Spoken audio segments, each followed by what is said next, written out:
Yo, you guys, this is Blacklist of the Abyss, and you're watching my review for Magi, the Kingdom of Magic, episode 21. And this one starts off with the 5th level authorization district. Mogamet and his boys go down there to get to his secret weapon, and all the people down there in the 5th level, they try and get him to lower the rate of Magoi absorption because it's just too much. It's taking too much of a toll on their bodies. And in response to this, Mogamet shows his true colors. He shows his true colors, and he just flips out. He has his outburst, and he says exactly what he thinks. He messes up, and he actually tells the truth for once. Right? So and when he actually said that, all the people down there were surprised. Even though the magicians down there are like, "Wow, did he really say that?" And when Mogamet realized what he said, he was like it looked like he got caught with his hands in the cookie jar or something like that. Like he realized he had been found out, and he couldn't even say anything. He just like started walking. Then he ended up jumping down to that pit thing and just like ignoring everybody. Right? Like, this dude. I mean, what else could he do though? He literally just like hit this little girl. Like what's wrong with this dude? Like seriously, after that, there was nothing he could do but just walk away and try and forget about it. He jumped down to that pit thing. I forgot what it was called, but he jumped down to that pit thing where they throw people when they run out of Magoi and they die, and he makes himself fall into depravity. He does it on purpose, and we find out that the reason he does it on purpose is because he has black Djinn down there, and you can't control black Djinn unless you've fallen into depravity. And he also wants to have others fall into depravity so that he has a larger supply of black rook. Okay, and once he does get control of these black Djinn, he sends him above ground and he has him attack Kouha and his troops, his squadron over there. Okay, and the Djinn actually take a bunch of them out to a point where in order to actually fight against them, Kouha needs to activate his full Djinn equip like right off the bat. And it was pretty cool actually. He got this cool scythe and he's just like slashed them all to pieces. The only problem is that they can regenerate, which we know from back in Baobab with that loser Kashi. Alright. And once they regenerate, he ends up using his extreme magic, okay? Lelazo Madraga. Okay, and it's like this gravity field where the Djinn end up getting crushed, and they end up turning back into Black Rook and returning to Mogamet. And he creates new Djinn from the Black Rook and just sends them right back out. And he sent more of them out this time too. Alright? And Kouha's having a pretty hard time with these things. He ends up saying this line about how like him having this power is just a coincidence or an accident or something like that. However, he's still going to try and use it in order to help everybody. And we see this flashback of when him and Cohen and their men were inside the dungeon. And we see Kouha's, we see his Djinn or his genie, whatever the female ones are called. And she's talking about why exactly she's selecting him.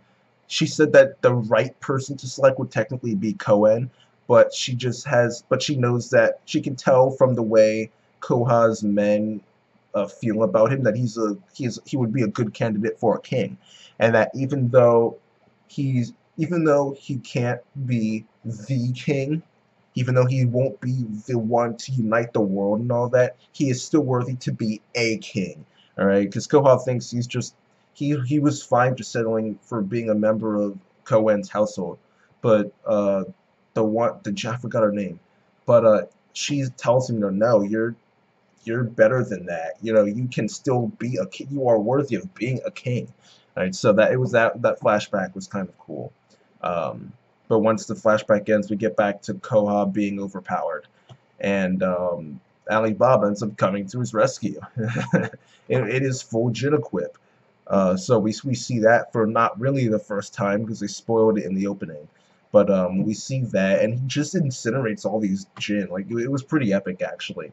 We've got Sinbad and Baradak Saika. Now we've got Alibaba and Amozel Saika. Alright, so that was cool. And he was about to do his extreme magic, But then Cohen showed up with his household, and this monster dude like just shot a blast at the Black Djinn and stuff. Well, no, he's not really a monster. But, well, you'll find out later. You'll find out later. All the guys in Cohen's household look weird, like animalistic almost, the beast-like. But you'll find out why later. Well, but yeah, that's it for the episode, really. Overall, I give it an 8.5 out of 10. Because it was a good episode, it really was. But the one thing I didn't care for was how Alibaba was handled. There were moments that he did look cool, but it's like, Alibaba's full Djinn equip is something we've been looking forward to seeing. So wouldn't you want to build up him activating it and not just have it literally come out of nowhere where we're watching and then we're like, huh? Wait, is that Alibaba's Djinn equip? Oh my, yeah, that's Alibaba's Djinn equip. Yo, it's Alibaba's Djinn equip. Like you have to like kind of catch up. Like it happens and you kind of have to like mentally catch up and like and actually realize that it's Alibaba's full Djinn. Like it's just, they could have actually built it up and done it better. Plus, I don't like the fact that how he was like going all out right away. Like they should take the time to make him look impressive by having him be able to do a bunch of things like destroy those Djinn without needing to resort to his extreme magic 5 seconds after he does his full Djinn equip. Like, I mean, he didn't use it, but it doesn't change the fact that he was going to try.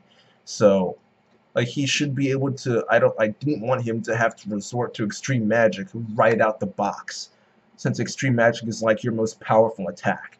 So I wanted him to actually like look strong without having to use the most powerful attack he can possibly use.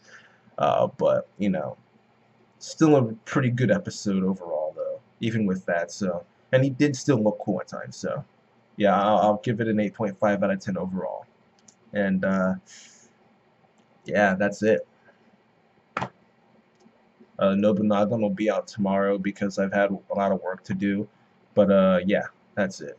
And Crunchyroll was messed up. It would stop. The video would stop playing like every 5 seconds. It was annoying. I didn't feel like dealing with it. But yeah. That's it, you guys. This episode gets an 8.5 out of 10. Rate, comment, subscribe, and I'll see you guys next time.